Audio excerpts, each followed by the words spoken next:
I'm Turk Strongman, current resident at Mind Voltage Institute. In this video, we commence with part 3 of The Master Key by L.W. deLaurance. It will be chapter 17, lesson 15, attention, voluntary attention, non-voluntary attention. What is attention? Before we get going, if you haven't subscribed to this channel yet, take a moment right now to do it, please. At the same time, activate the notification bell feature to be apprised of our new uploads. Immediately below your media player window, you'll see the thumb up icon. Please click on that to instantly and easily share the joy of this channel with others.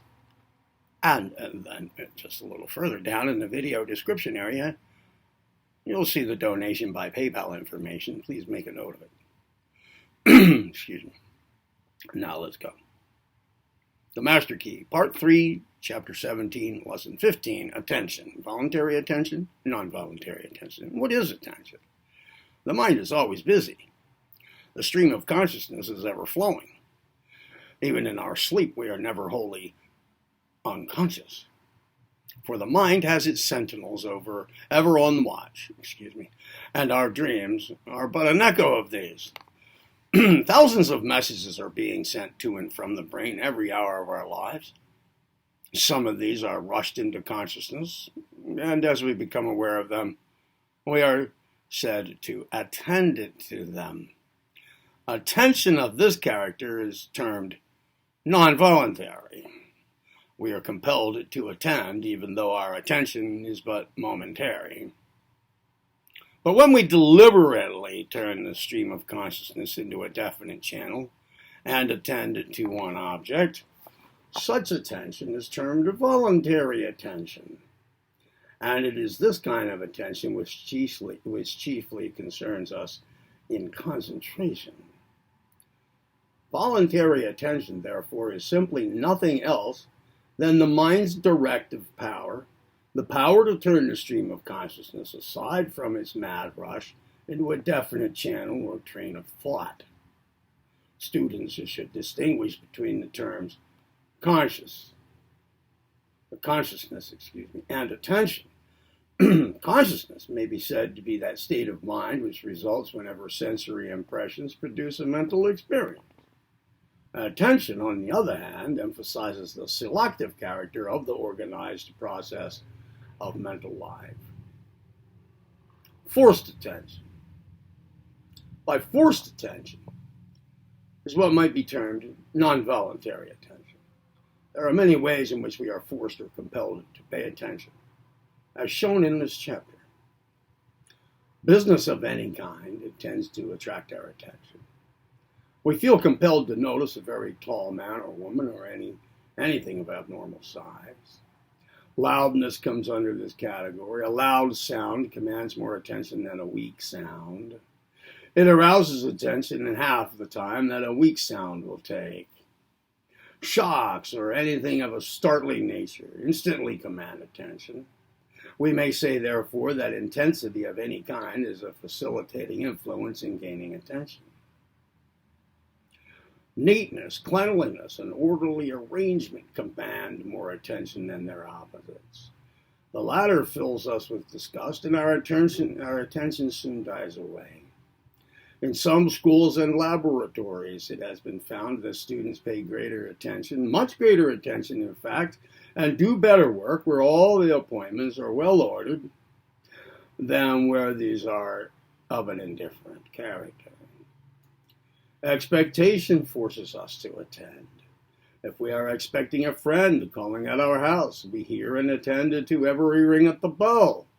The same applies when we are expecting a letter by the morning's post. Curiosity also compels attention. If we see a crowd around a shop window, we feel compelled to go and see the cause. This feeling is strong in children and should be taken advantage of by all who are entrusted with their training. The unusual also commands attention. Public speakers, clergymen, writers, and many others take advantage of this fact to arouse attention. A certain divine, preaching once on the subject of sin, illustrated the rapidity of the downward path by sliding down, hobby horse style, the pulpit rails. He did not have to complain of inattention afterwards. Movement. We are more inclined to pay attention to a moving object than to a still object. Scouts are aware of this, and while it's necessary for them to raise their heads to the horizon line or the skyline, as in looking over a hilltop, they are careful to raise the head very gradually and as gradually let it descend. Pleasure. Once an object gives us pleasure, it tends to draw our attention to it on another occasion. Bad habits and vices, viewed genetically, illustrate this fact. Experience. Our past experience plays a great part in commanding our attention. A retired Army officer or a detective, for instance, will feel compelled to attend to anything which recalls his past experience. This applies to any walk of life. Anything connected with an individual's experience will force him to attend to it through the law of habit. Interests. A man who is anxious about his weight will notice any appearance of stoutness in his friends. The same applies to a man anxious about his hair, that is, turning gray or showing signs of baldness. People who are about to furnish will notice furniture shops and the furniture in the houses of their friends. People who are about to take their holidays will notice anything relative to holiday resorts, especially where reference is made to the place to which they are thinking of going. Students of all kinds will notice at once anything in books or newspapers bearing on their studies, and businessmen also will feel compelled to attend to anything in newspapers, etc., referring to their line of business. Note, the author here particularly requests students who wish to gain control over or influence over their fellows to ponder over these above points, and also to make a close study of personal magnetism. Chapter 27, Lesson 25. They can be and are made use of by businessmen, schoolmasters, and teachers, clergymen, writers, etc., to their great advantage. How inattention may be turned into attention. The simplest way to turn inattention into attention is to see a practical gain as the resultant. Suppose a schoolmaster tells his pupils on a day when they will all seem stupid and listless, that as soon as they finish the problems on which they are engaged, they may go home. Well, you'll soon see a difference in their attitude. A stranger coming in now would pronounce them a fine lot of little fellows, so attentive, eager, etc. The reason, of course, is that they see personal advantage as a result of their labors. Note, students who can see a practical gain, not necessarily a monetary gain, as likely to result from their work, will more than double their capacity for that work. Notice how that a new set of conditions turns inattention into attention. Let's suppose you are on a first visit to a certain town. You'll notice that every street, building, tree, garden, a passers-by, their speech, gait, dress, gestures, etc., makes a bid for your attention. You feel you must attend to what is going on around you. Should you stay in the town for any length of time, your attention in this respect will weaken. Hence, familiarity tends to weaken attention, and inversely, the novel or unusual stimulates it and calls forth its powers. Thus it is that when you first enter a town, you will probably notice and comment upon things of which the inhabitants of the town are ignorant. After a lengthy stay, you will be in much the same position. Strangers may be able to point out things which you have never noticed. Test the above by observation in your own city.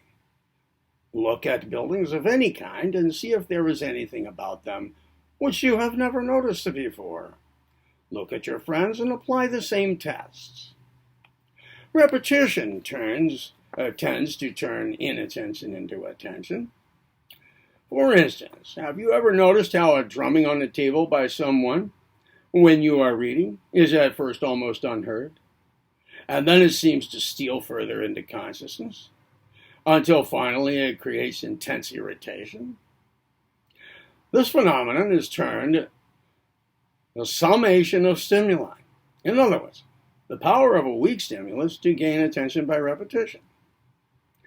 Advertisers make use of this fact, and they know that repetition tends to turn inattention into attention, and so they keep their advertisements constantly before the public. Many students know the power of repetition. A textbook, which at first seems powerless to gain their attention, by constant going over it, gradually develops more and more attention until finally interest is created. The following also illustrates the power of repetition. Get a puzzle picture and examine it carefully. Note how the hidden face, for instance, gradually unfolds itself, as it were, until finally it dominates the picture. You cannot think now that it is possible for anyone to glance even casually at the picture without discovering the face. Continued or repeated attention, therefore, clarifies the vision. The camera illustrates how inattention is turned into attention. If you examine a photograph of a landscape, you can tell at a glance what portions of the scene the photographer wished to make prominent. For that portion will stand out distinctly. The other portions of the scene will be indistinct. Similarly, if you were to look at the actual landscape which the photograph illustrates, you will clearly see only those portions on which you focus your attention. The portions outside the focus will be indistinct or not seen at all. If you find it difficult to pay attention to anything, you can facilitate the process by preparing the sensory and the motor centers. For instance, if a friend tells you and he is going to strike a note on the piano, your ears will be prepared to hear the note, and you will hear it quicker than without this preparation. Now apply this to study. Before commencing your studies, prepare the brain by a rough idea or a review of what you're about to study. Say to yourself, I am going to study such and so textbook, and name the book. I shall pay strict attention to it. I shall not waste time. I shall read quickly, and to try to apprehend as quickly as possible what I read. I'm going to give all my attention to my work. I shall shut out everything irrelevant to it. Preparation of this kind acts as a stimulus. The thinking centers, if I may so term them, and the memory centers become ready for action, and you will work with much greater rapidity and exactness. If you find it difficult to keep your mind on what you are reading, you can make the process easier by silently articulating each word. Many people adopt the same plan in listening to a speech, a sermon, a lecture, when they find it difficult to keep the mind in the track of the thought. Attention to different objects.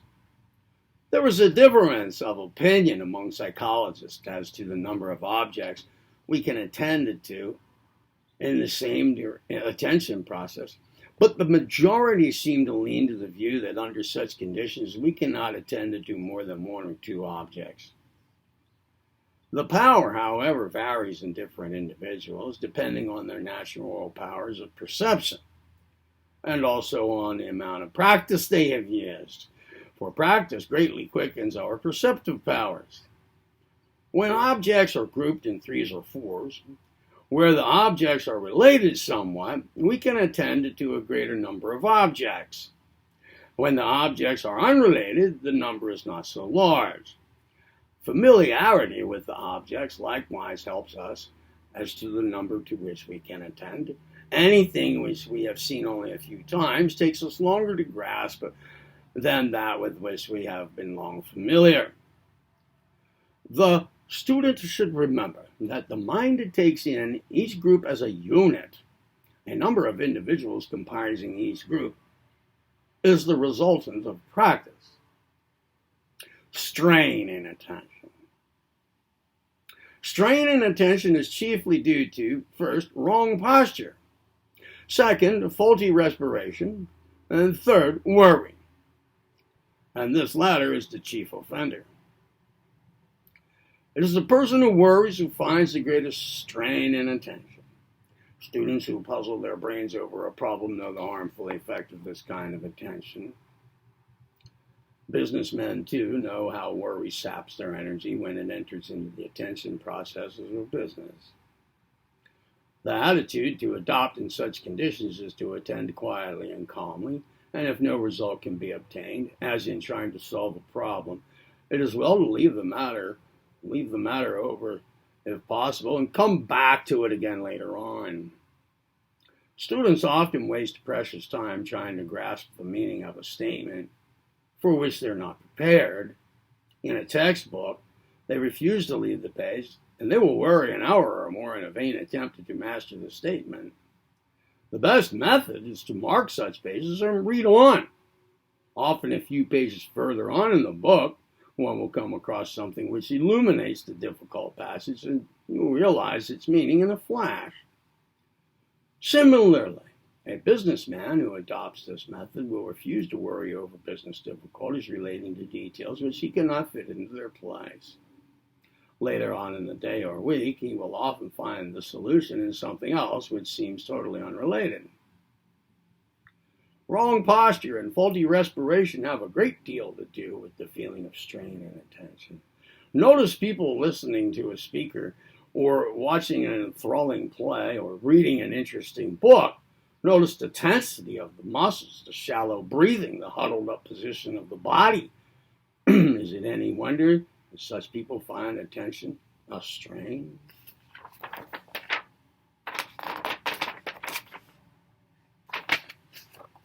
Students of this work should guard against wrong posture and faulty respiration in attention. The student who cultivates control of mind and body when listening, watching, or reading, and sees that his muscles are properly relaxed, will find the feeling of strain reduced to a minimum.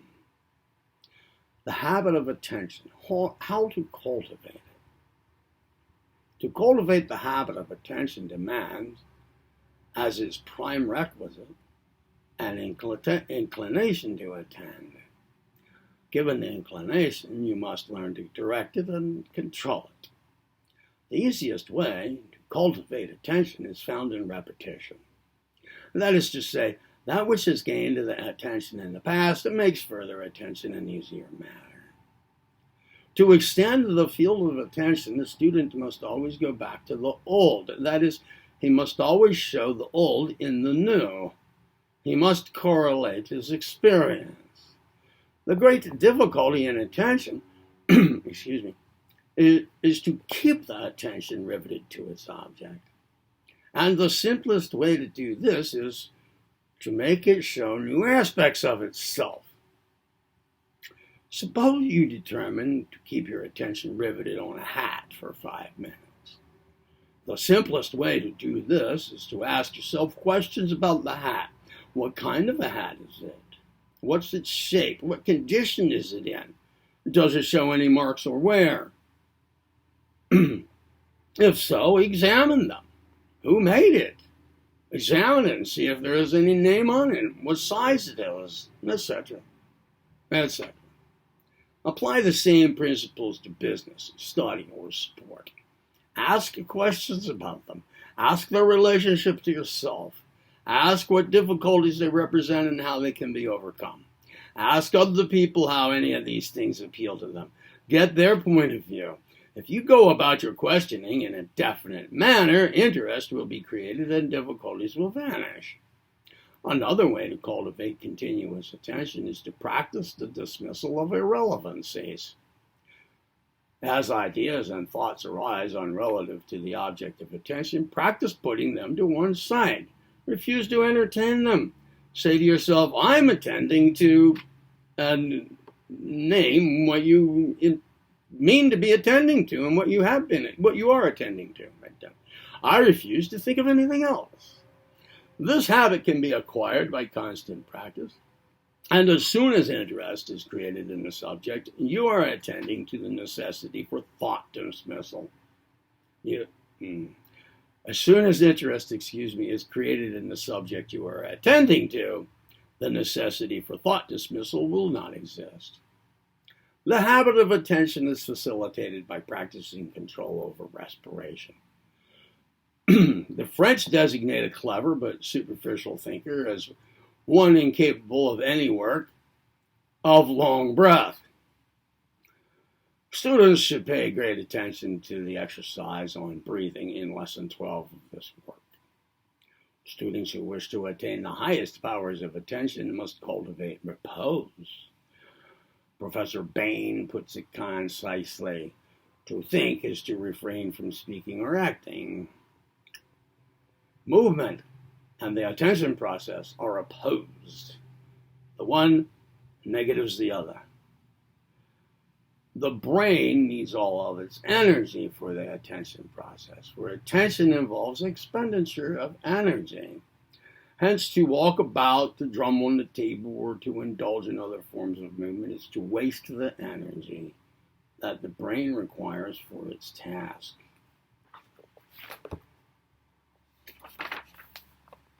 The next video will feature at least the beginning of Chapter 18, Lesson 16, Observation. Do we all perceive the same thing? The first paragraph is, it is a common fallacy that an object sends the same retinal message to every eye, and that therefore every eye must see alike. Psychologists are able to prove that this is erroneous. Apart from the part that experience plays in observation, pathological conditions must be taken into account. And the rest is for the next video.